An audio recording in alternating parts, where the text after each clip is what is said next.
Hola, buenas tardes a todos. Vamos a resolver el examen Selectividad Física de la Comunidad Valenciana, examen de junio de 2021. Un examen largo, que aunque evidentemente hay que elegir solamente algunas preguntas, vamos a tratar de explicarlo de una forma rápida. Primera pregunta, dice un cuerpo que se encuentra en un campo gravitatorio se mueve entre dos puntos A y B de una superficie equipotencial. ¿Qué trabajo realiza la fuerza gravitatoria para mover el cuerpo entre A y B? Pues evidentemente cero, puesto que si están al mismo potencial gravitatorio, esta también tiene la misma energía potencial gravitatoria y por lo tanto no hay que comunicar ninguna energía para moverlo de un punto hasta otro. De todos modos, aquí tenéis expresado y explicado de una forma más detallada y vamos a ver la segunda parte de la pregunta. Si la energía potencial del cuerpo en B es de menos 800 y seguidamente pasa del punto B a un punto C donde su energía potencial es menos 1000 julios, fijaros que está descendiendo su energía potencial, discute si su energía cinética es mayor en B o en C. Bueno, pues si disminuye la energía potencial, tiene que aumentar la energía cinética por el principio de conservación de la energía mecánica. Por lo tanto, mayor energía cinética en el punto C. Pasamos a la segunda.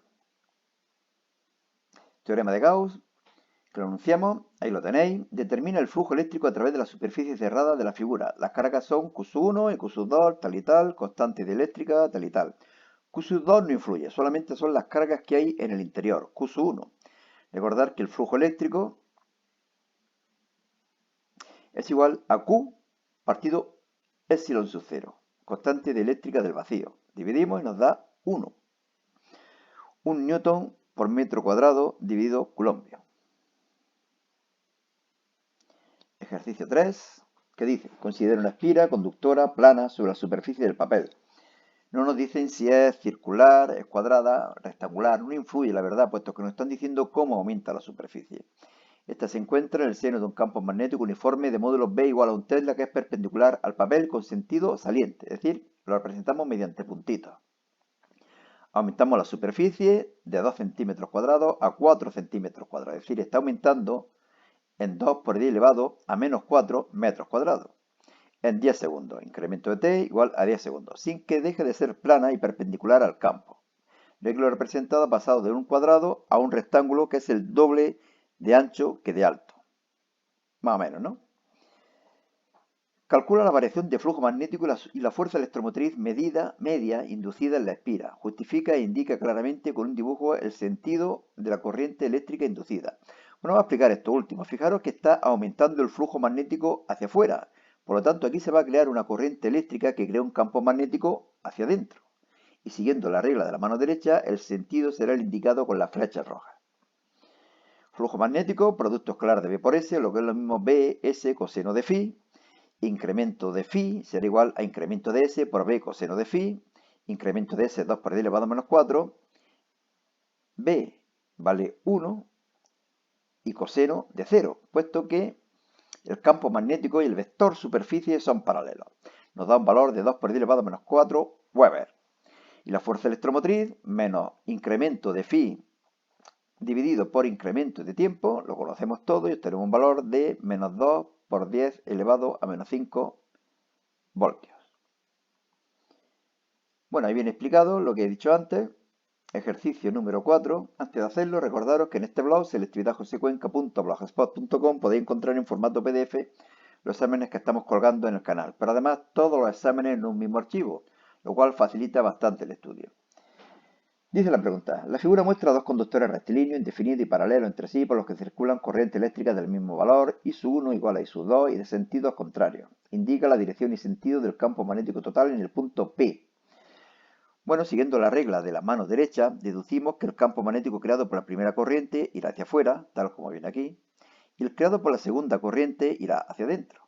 Como las intensidades son del mismo valor, pero I 1 está bastante más cerca que I 2, B 1 será mayor que B 2, y por lo tanto el campo magnético total irá hacia afuera. Bien, si en el punto P tenemos una carga positiva con velocidad perpendicular al plano XY, es decir, en el eje Z, que irá hacia afuera o hacia adentro, ¿qué fuerza magnética recibe dicha carga? Ninguna.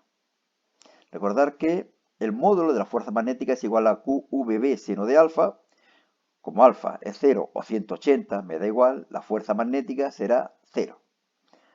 Ahí lo tenéis explicado y yo paso a ver la cuestión número 5. Considera una onda transversal en una cuerda descrita por esta ecuación. Yo casi lo que haría sería meter el 2pi dentro. Sería coseno de 20 pi t menos 2pi x. ¿De acuerdo?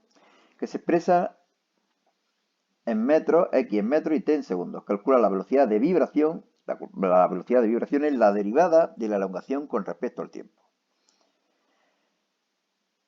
Este valor operamos y nos queda menos 0,2pi seno de 2pi por 10t menos x. Dando los puntos de la cuerda situado en x1 igual a 0,75, encuentra un punto x2 que en un mismo instante tenga la misma velocidad que x1 y el mismo valor de elongación. Pues evidentemente esos dos puntos o esos puntos estarían en igualdad de fase, tendrían el mismo estado ondulatorio y estarían separados por una longitud de onda, o dos longitudes de onda, o tres longitudes de onda. Es por lo que aquí calculo la longitud de onda. Fijaros que de la ecuación deduzco el valor de la amplitud, el valor de omega y el valor de k. Y a partir del valor de k puedo deducir el valor de la longitud de onda, que es un metro. Por lo tanto, si el punto x1 está en 0,75 metros, x2 será igual a 0,75 más n por lambda, siendo n los números naturales. 0,75 más n, puesto que lambda vale 1. Soluciones serían 1,75, 2,75, 3,75, etc.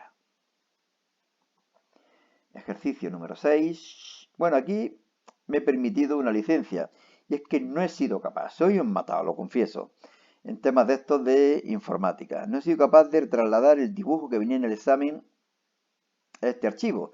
Pero bueno, he puesto uno que he encontrado que, como veis, es muy parecido al del examen. Lo único que hay que tener en cuenta es que la imagen es mayor que el objeto y es derecha.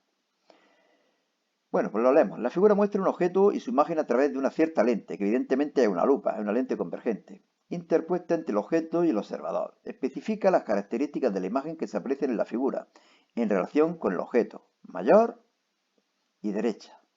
Indique qué tipo de lente es, tiene que ser una lente convergente, puesto que las lentes divergentes siempre crean imágenes menores que los objetos, y realiza un trazado de rayos que explique lo que se muestra en la figura. Bueno, pues este es el trazado de rayos. El objeto tiene que estar entre el foco y la lente para que la imagen sea mayor.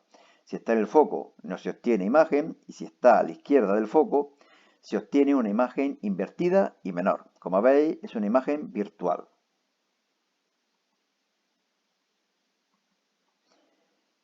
Vamos al 7.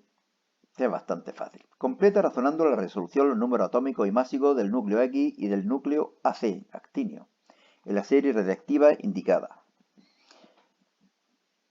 Bueno, pues lo único que tenemos que recordar es que se conserva tanto el superíndice como el subíndice. El subíndice es la carga y el superíndice es el número de nucleones. Fijaros que aquí sería 4 arriba y 2 abajo, es decir, es el núcleo de helio, es una partícula alfa.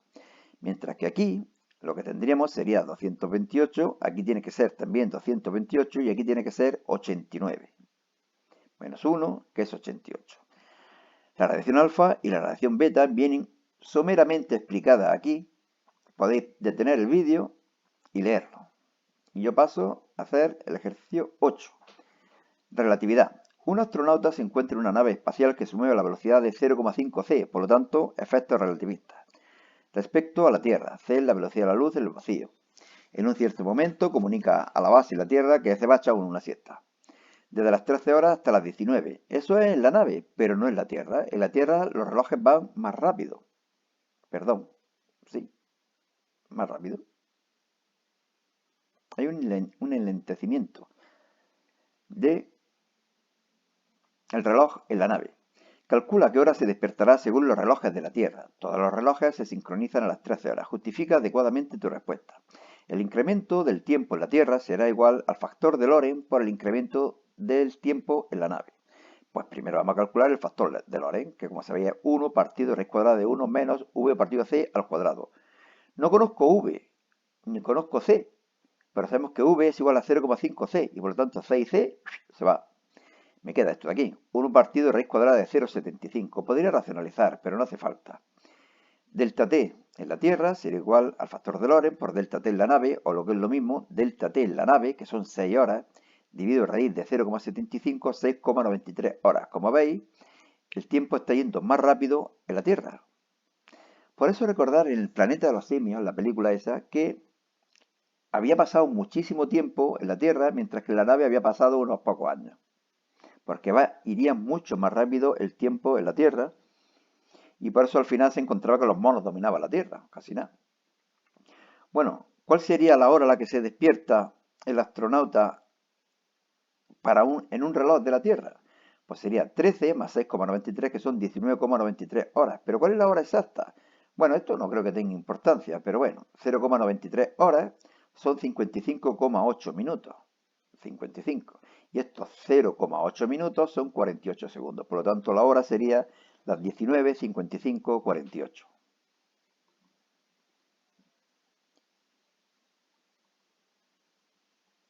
Problemita. La masa del planeta K2 es 2,21 veces la masa de la Tierra y su radio 1,29 veces el radio de la Tierra. ¿Cuál es el valor de la intensidad del campo gravitatorio, es decir, G, en la superficie de K2? Y con la fuerza gravitatoria que K2 ejerce sobre una persona de 70 kilogramos en su superficie. La intensidad de campo gravitatorio es igual a la constante de gravitación, masa del planeta, radio de la Tierra, radio del planeta al cuadrado. O lo que es lo mismo, G por 2,21 masa de la Tierra, 1,29 radio de la Tierra al cuadrado. Sacamos los números y me queda esto. Pero esto es G en la Tierra, que me dicen que vale 9,8. Bueno, opero y me da 13,01 metros partido segundo cuadrado. La fuerza, que sería el peso, masa por gravedad, 910,7 newton. Apartado B. Determina la distancia desde el centro del planeta K2, para la cual la intensidad del campo gravitatorio es 0,16 veces el valor en su superficie. G partido G sub 0 sería igual a 0,16. Sería igual a GMR cuadrado, esta R minúscula, puesto que no conozco esa altura, esa distancia, mejor dicho, mientras que esta R sería el radio del planeta. GM se va, me queda esto de aquí, hago la raíz cuadrada, despejo R y obtengo un valor de 2,05 por 10 elevado a 7 metros. Recordar que el radio del planeta era 1,29 veces el radio de la Tierra, que me lo dan, que es 6,37 por 10 elevado a 6. Ahora, para calcular la velocidad orbital, lo que tenemos que hacer es igualar la fuerza de atracción gravitatoria entre el planeta K2 y el satélite con la fuerza centrípeta. De aquí despejamos el valor de V, me da esta ecuación que supongo que todos conocéis, pero ¿qué es lo que hago aquí? Multiplicar por R y dividir por R, me quedaría de esta forma. ¿Para qué? Pues porque Gm partido R cuadrado es la gravedad a esa distancia, a esa altura. Me quedaría R. G nos ha dicho que es 0,16 veces la gravedad en la superficie. 0,16, 13,01 y el radio 2,05 por 10 elevado a 7. Perdón. Entonces se está convirtiendo en un plomazo, ¿verdad? Sean dos cargas puntuales de valores Q sub 1, 2 microcoulombios, Q sub 2, menos 1,6 microcoulombios. Y todos los puntos 0,0 y 0,3. Calcula el vector del campo eléctrico creado por cada una de las cargas y el vector campo eléctrico total en el punto 4,3. Aquí. He dibujado los campos eléctricos. Esta es una carga positiva, por lo tanto estaría empujando a una hipotética carga positiva hacia allá. Y esa sería la dirección y sentido de E sub 1. Si está negativa, atraería a la hipotética carga positiva hacia la izquierda. Yo lo que hago siempre es calcular los módulos K, Q, R cuadrado, y por lo tanto Q lo pongo evidentemente en valor absoluto, me da este valor, es su 1x, es decir, la componente horizontal de este vector sería el módulo 720 por el coseno de este ángulo, que es 4/5, y el vector unitario y. Mientras que la componente vertical sería 720, el seno del ángulo, que es 3/5, y componente vertical, ¿me he equivocado? J. 432 J newton coulomb. Y por lo tanto, el campo eléctrico total creado por la primera carga sería 576 I más 432 J newton por coulomb. Y ahora vamos a calcular esos dos. Es más sencillo puesto que no tiene componente vertical. Sería de nuevo KQ cuadrado, 9 por 10 elevado a 9, 1,6 por 10 elevado a menos 6. Fijaros que no tengo aquí en cuenta si es positiva o negativa, puesto que estoy calculando el módulo. Y distancia al cuadrado, 16, me da 900. Y ahora esos dos sí ya tengo en cuenta si hacia la izquierda o hacia la derecha. vectorialmente hacia la izquierda y sería por lo tanto menos 900 I newton coulombio. Campo eléctrico total, pues la suma de 576 menos 900, que es menos 324, más 432 J newton coulombio. Y B, el trabajo que realiza el campo al trasladar, como hace este camión, una carga Q sub 3 de menos 1 nanoculombio desde C hasta un punto D, donde la energía potencial electrostática de dicha carga vale menos 1,62 microjulios. El trabajo efectuado por el campo es igual al incremento de energía potencial cambiado de signo. Incremento en la energía potencial en el punto C sería igual a Q por el potencial eléctrico, eléctrico en el punto C. Q por el potencial eléctrico que crea la primera carga más el que crea la segunda carga. Pero esto da la casualidad que han puesto valores para que sea cero. ¿De acuerdo? Esto y esto valen lo mismo y por lo tanto 0 voltios. Trabajo de la fuerza conservativa menos incremento de energía potencial menos energía potencial en el punto D menos energía potencial en el punto C. Menos 1,62 por 10 elevado a menos 6 menos 0, 1,62 por 10 elevado a menos 6 julios. Como veis, problemas relativamente largos. Tercer y penúltimo ejercicio. Un objeto se sitúa a 10 centímetros a la izquierda de una lente, es decir, S igual a menos 10 centímetros, de menos 5 dioptrías, P igual a menos 5. Por lo tanto, F' igual a menos 1 partido 5, o 1 partido menos 5, o lo que es lo mismo, menos 0,2 metros, es decir, menos 20 centímetros. Hay que calcular la posición de la imagen. Utilizamos esta ecuación que todos conocéis de las lentes delgadas. 1 partido F', 1 partido S', 1 partido S. F' es la distancia focal, que como es negativa, podemos deducir que es una lente divergente. S' es la distancia imagen y S es la distancia objeto. Aquí lo conocemos todo menos S' y me queda menos 6,67, es decir, que como era de prever en las lentes divergentes, la imagen siempre está a la izquierda de la lente y por lo tanto siempre tiene un valor negativo. Luego nos dicen que hagamos un trazado de rayos con la posición del objeto, la lente, los puntos focales y la imagen. Explica el tipo de imagen que se forma. Bueno, esta es la distancia focal, que fijaros que eran 20 centímetros, negativa. El objeto se pone en menos 10, es decir, en medio. Rayos, el que pasa por el centro de la lente que no se desvía, el que parte paralelo que se desvía separándose del eje óptico y cuya dirección hacia atrás pasaría por el foco imagen. Y aquí podríamos hacer otro rayo que iría hacia este foco, hacia el foco objeto, y al llegar aquí, paralelo. Prolongación hacia atrás, hacia aquí. Yo siempre trazo dos rayos porque dos rayos se van a cruzar en un punto. Tres rayos complicados que se os crucen en un mismo punto. La imagen es derecha, como veis, esta es la imagen, menor y virtual, puesto que se cruzan los rayos y no sus prolongaciones. Las lentes divergentes, siempre imágenes virtuales. Y ve, ¿qué distancia y hacia dónde habría que mover el objeto para que la imagen tenga un tercio del tamaño del objeto? Y a derechas. Del tamaño y a derechas. Y que está derecho, vamos. Y' partido I sería un tercio. Y sería igual a S' partido S. Esta es la otra ecuación que todos conocéis. I' partido I igual a S' partido S. S', si lo despejamos de aquí, sería igual a S partido 3. Y aplicamos la ecuación de antes. 1 partido F', 1 partido S', menos 1 partido S. 1 partido menos 20, ahora en vez de 1 partido S', puedo poner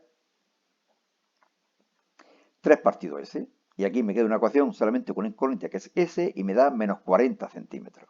Como estábamos anteriormente en menos 10 y pasamos a menos 40, tenemos que mover el objeto 30 centímetros hacia donde nos indica la flecha.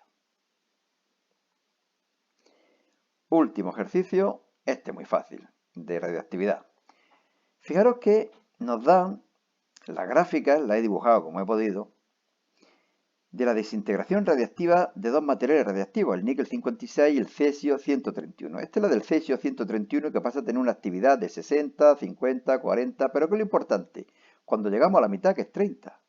Y fijaros que ¿cuánto tiempo ha pasado? 10 segundos. Por lo tanto, 10 días, perdón.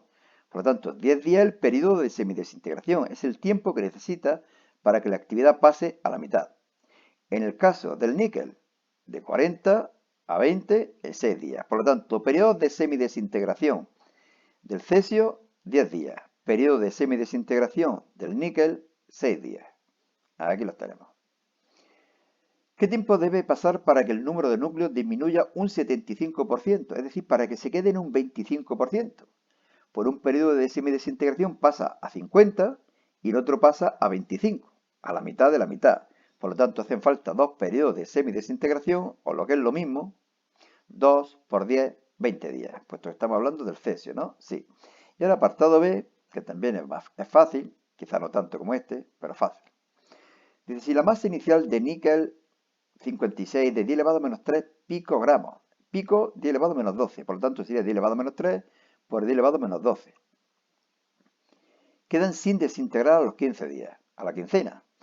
Y nos dicen que la masa de un núcleo de níquel es de 93 por 10 elevado a menos 24 gramos. Pues dividimos esto entre esto y me da el número de núcleos, 1075 por 10 elevado a 7 núcleos. Aplicamos la ecuación integrada de la ley radiactiva, de la ley de desintegración radiactiva, y calculamos n, lo conozco todo. Para 15 días, 1,9 por 10 elevado a 6 núcleos sin desintegrar de níquel 56. Recordad que n es el número de núcleos radiactivos que quedan sin desintegrar, después de una quincena, como esta. Y bueno, ya está, porque aquí ya el siguiente, fijaros que ya lo hemos grabado en otro vídeo, que sería de junio del 2020. Por eso digo que en este blog de aquí, tenéis todos los exámenes en un mismo archivo. Bueno, y nada más. Suerte y hasta otra.